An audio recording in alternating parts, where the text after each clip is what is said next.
Y'all doing out there? What's happening? So Beyonce became the first black female artist to have a country #1 song with Texas Hold'em.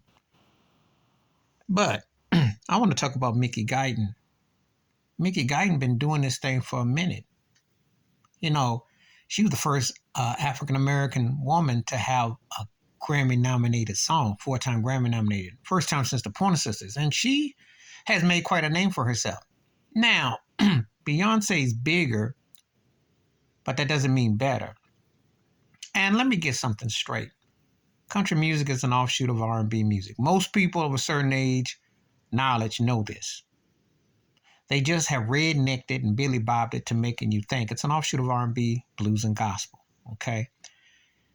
You know, it's funny how people are making a big deal about something that black folks had all along. Banjo was created by black folks. You know, the roots of the music is created by black folks. See, when people don't have that same energy for Eminem blowing up in hip hop or Miley Cyrus twerking on hip hop beats and stuff, you know, it's funny how this works out. I'm not even a fan of Lil Nas X at all. But Old Country Road, he was trying to go straight country and they had to put Billy Ray Cyrus in it to sell it.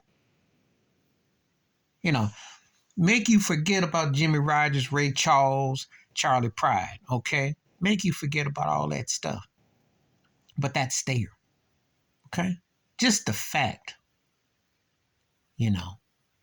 So, forget about Lionel Richie doing predominantly country music because he did the Tuskegee remakes and they were all country songs and they were all hit, went platinum.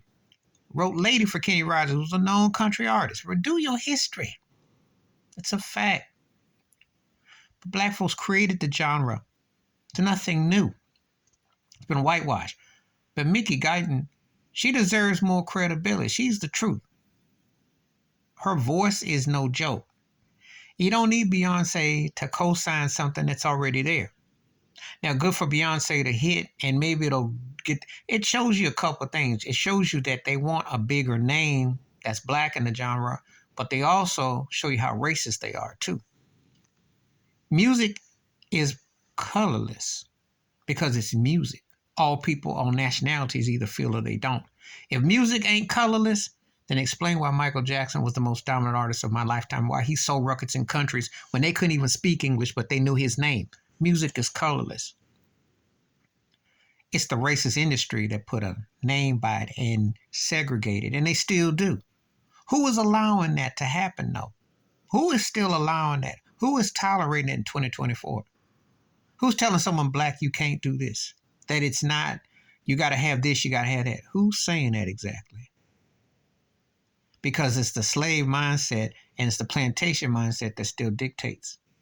Because if there wasn't that slave agenda still being used, Billboard magazine would cease to exist because then they couldn't put R&B and hip hop together. They couldn't separate pop, which was white, and the forbidden and the ultimate. And country wouldn't be like that, and blues and jazz and gospel and everything. It'd be as Duke Ellington once said, it's either good music or it's bad music. Please like, subscribe, welcome thoughts, comments.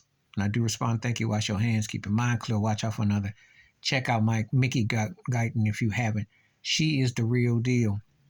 She predated Beyonce doing country, and she can really sing. And I'm not knocking Beyonce's attempts, but Mickey Guyton is the truth. If you don't know, you better ask somebody. But this ain't nothing new. But this is the industry's racism coming home to roost. Because as I always say, the real Me Too movement, the real cancel culture starts from the plantation.